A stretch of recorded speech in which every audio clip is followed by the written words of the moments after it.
Hypocrisy at its best.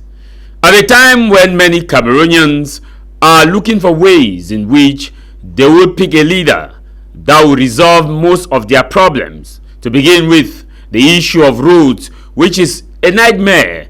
In fact, it has now become a new normal, where across the 10 regions of our nations, across the subdivisions of our nations, across the divisions, towns, cities, and villages, the issue of roads is something that has become a new normal. However, political stakeholders across the aisle, instead of doing politics that will talk about ideas, not enmity, politics that will talk about issues and not personalities, we are seeing a different route of politics being played, where people instead focus on name shaming, blaming individuals, rather than pointing out tangible things that they know need to be done and that ought to be done.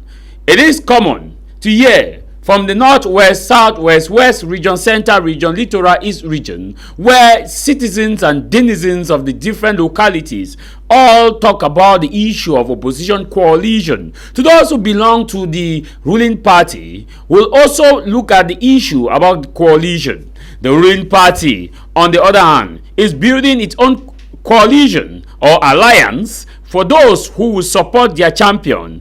In the midst of this, members of the ruling party who ought to focus and see how they can protect and promote the idea of their candidate, the policies upon which their candidates stand, they seem to be putting their mouth on the opposition coalition, blaming the opposition for not being able to form a veritable force. The question we are asking, and one is tempted to ask, is it that they don't have confidence in their champion? Why is it that they cannot focus on talking about issues and not individual or not opposition parties, which they claim that is not serious? If your party is serious, why don't you focus on talking about the issues your party will resolve?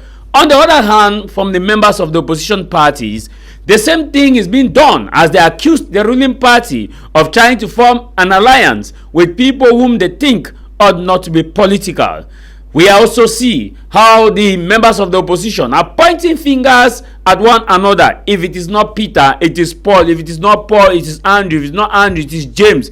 The blame game keep moving round and round and round. To those who support the opposition parties, the common call that resonates to the common masses, whether we are talking about those from Kolifata, those in Carrefour, Eurojust, moving to those in Tirikona Fiango, and those in Tirikona Way, and those also who are in Big Ekumbe, Small Ekumbe, all of them who support the opposition will tell you that they need a formidable unity or unified opposition with a consensual candidate.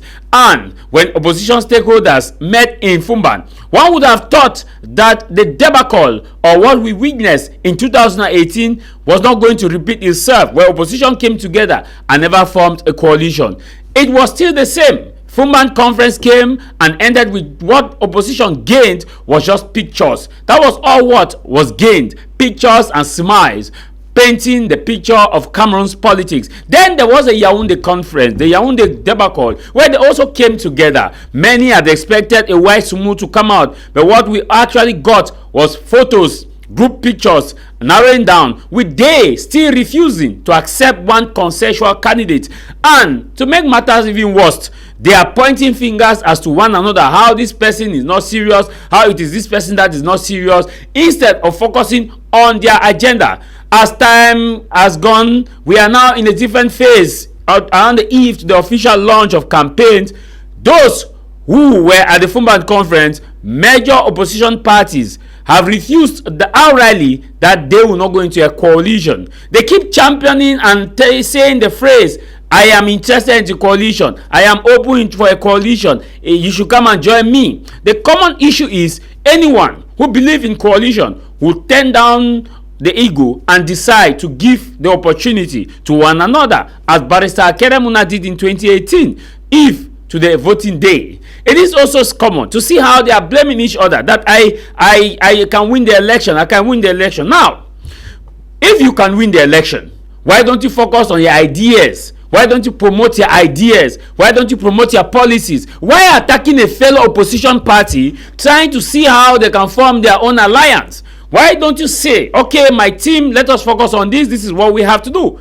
Just yesterday, which happens to be the 13th of September 2025, Minister Issa Chiruma Bakari was backed by a movement called Union pour le Changement, what is called Union for Change.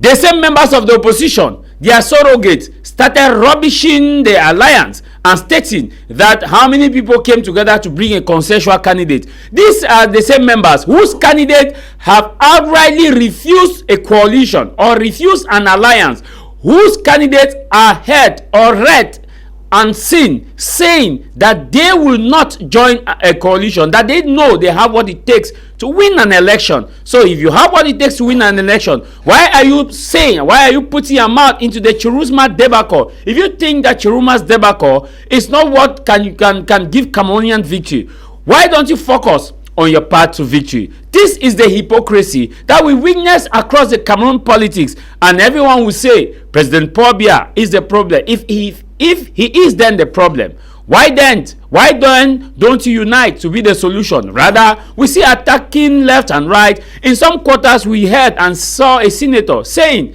that voting in some localities or campaigning in some localities should be strictly limited to one political party, and one is bet on asking the question, how much fair are we to the name ever true when we sing the beautiful rendition of Cameroon anthem, that we will be to the name ever true? In all fairness, Cameroon's democracy is in a limping state. No matter how many will describe it that it is in an advanced state, if that is what is described as advanced democracy, then Professor Bernard Fallon should be crying in his grave when he talked about the genuine intellectual. This is House of Commons with me, Tamai Jarvis.